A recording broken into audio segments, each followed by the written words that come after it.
Welcome to the Sahawi Sessions, stories, voices and well-being from the heart of the valleys, and this week from the van. Well, I hope you're all having a lovely week. I am coming from Shrewsbury this week from the Vanlife Festival, and I have a few shout-outs before we even start. First of all, we have heard that Cwm Khan Institute in Village Hall are having Saturday the 27th of June, they have a little fundraising type of carnival, Cwm Carnival, they're calling it. And it's throughout the village. Certainly the Institute have said they've got refreshments there. They've got their coffee van in the back, coffee frothy. The Book Nook will be open and there'll be lots of market stalls in there. Apparently there will be some kind of parade through there. I've also been asked to give a shout out to Glananant Community Centre. They have philosophy on Fridays. So if you're into philosophy and like a chat about that, they have a bi-monthly philosophical discussion over cheese and wine or a cuppa and cake. And the next one is Friday the 29th of May, 6:30 to 9 p.m. And it's £10 per person. And there is one more. So if you want to start crocheting, it's all the rage now, isn't it? I know knitting became quite fashionable recently with Tom Daly. He's got his own knitting patterns and he's always posting pictures of what he knits, which is really clever actually. Well, I think so, because I can't knit very well. And crochet is becoming one of the hobbies that lots of people do. People who struggle with concentration, for example, ADHD, and particularly it's good exercise for your hands, although if they are quite arthritic, I think there are swings and roundabouts with that. But certainly myself, in my van here, lots of people around are learning to crochet. And there's a class here in Shrewsbury where they are teaching people this weekend to crochet. I've actually brought mine with me to try. I'm not very good. In fact, I'm rubbish, but hey ho, I'll give it a go. So I've been asked to share this. A beginner's crochet class, June and September starts, and they are running in Caerphilly, 6:30 to 8:30 on a Tuesday evening. And if you're further afield, there are also in June classes beginning in Bridgend and Penarth. And September, they run much further afield again, Newport, Aberdare, Treforest and so on. And that is with fiscreativecreations.co.uk. That's FIS, creativecreations.co.uk. So get in touch if you fancy that. I'm going for a little look around here. What's interesting is they've got a wellbeing area in the festival, and they're running things like yoga classes, Tai Chi, they're even having cuppas and chats. How important is it, though, to have somebody that you can have a cuppa and a chat with? It's not even 10 o'clock here, and I've already had an older chap in my van with me. I say older, not in a bad way, just that he's on his own, and there's not always someone to talk to, particularly your own age. So he came in and had a little chat with me and a cup of tea this morning. And that's absolutely fine, and I like that. If somebody needs to have a chat and they're on their own, it's good that you can reach out. And in this festival, there was a meet last night for people camping on their own to meet up. So some of those people had left partners at home. Some of them had just escaped their family for a weekend. I met one guy in a very similar van to mine, just parked behind me, who said that he's had quite a few weekends with his family and teenagers in that family. And this one is he's got a couple of male friends in other vans there. He was enjoying that. Some people, of course, are single on their own, and they just want to say hello to somebody and know that there's somebody around if they've, I don't know, forgotten tea bags or they can't get their awning up or whatever it is. Not a euphemism. So it's good to know that they've arranged that kind of thing. Likewise, if you do feel yourself that you are struggling with some company, please drop me a message. I'm happy to have a chat with you. Please don't be on your own, is the message. So a few things coming around the van site today. I'll be filming here, there and everywhere and chatting to some people. And we'll be looking at how people manage with nutrition when they're travelling. And this isn't just for people with vans or on the road or such. But people are struggling a lot with nutrition when it comes to paying for good quality food and cooking on a budget. So I thought, what's better than to ask people who actually live in vans how they manage to cook? So coming up, we've got an interview with Mark from Vanlife Eats. I actually filmed that in a different event a couple of weeks ago. He is here. He's very busy this weekend. So we'll have a look at how he manages. So for somebody with limited resources, maybe you're relying on a small gas ring or stove, or you just don't want to put the gas or electric on for too long to cook. It is possible to do things on a budget. So we'll be speaking to him. Again, DMs are open if you need some help and ideas with what to sort of cook to keep you and maybe your family fed. Even at home, it's very expensive these days, isn't it? With meters for everything and so on and so forth.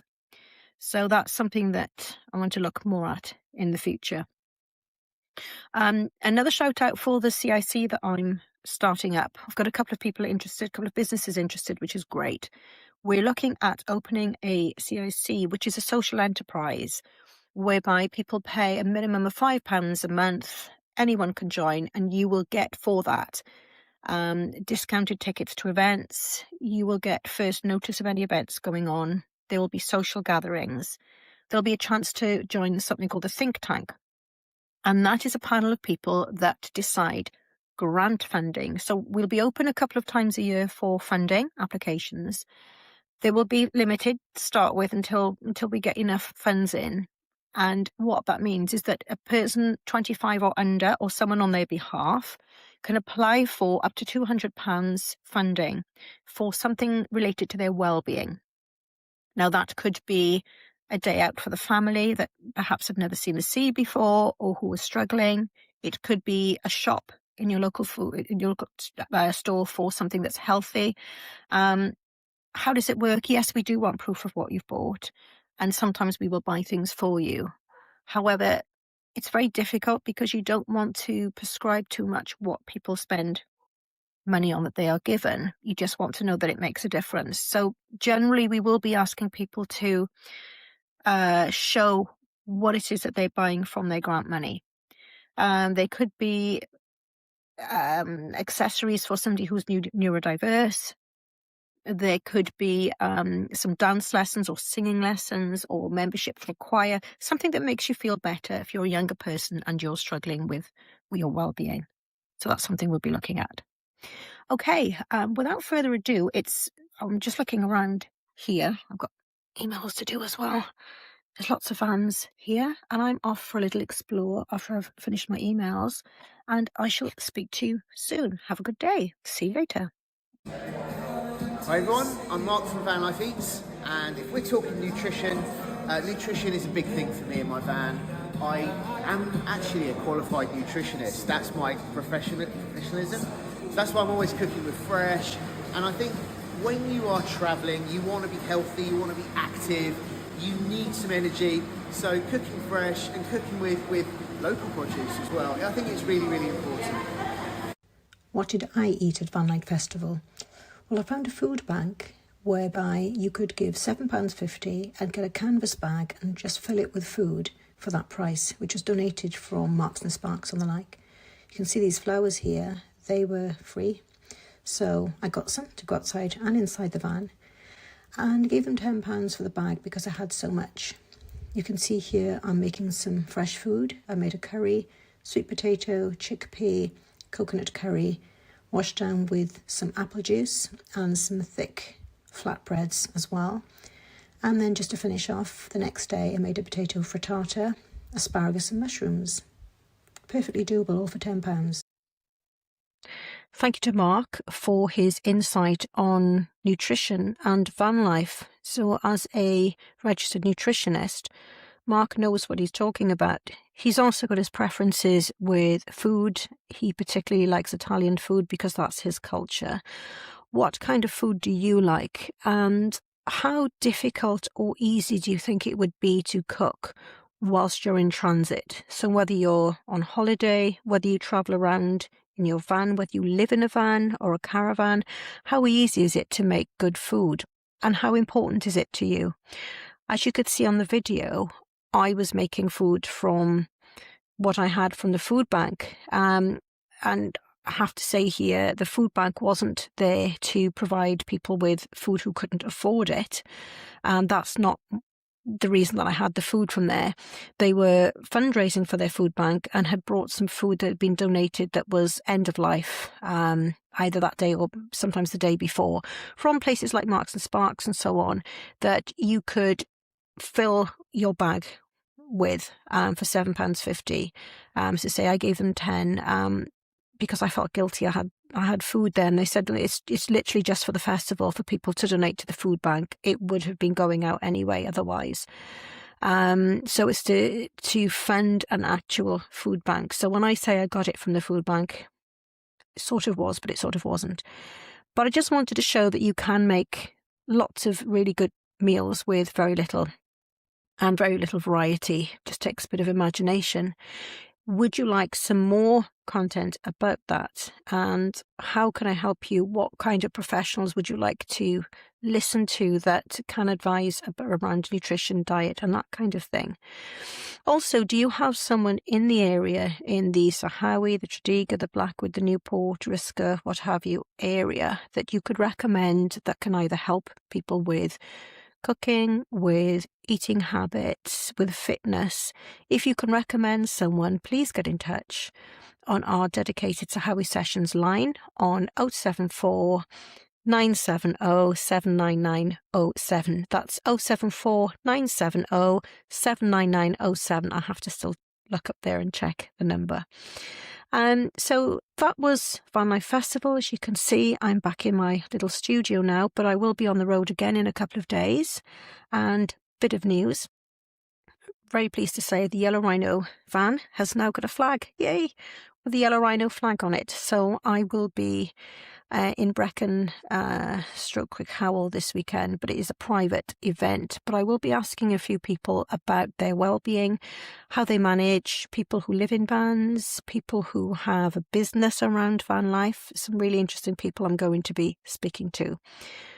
Who do you think I should speak to? And whether that's somebody who is on the road or whether that's somebody who is static in this area or another area, please get in touch and suggest who you'd like me to speak to.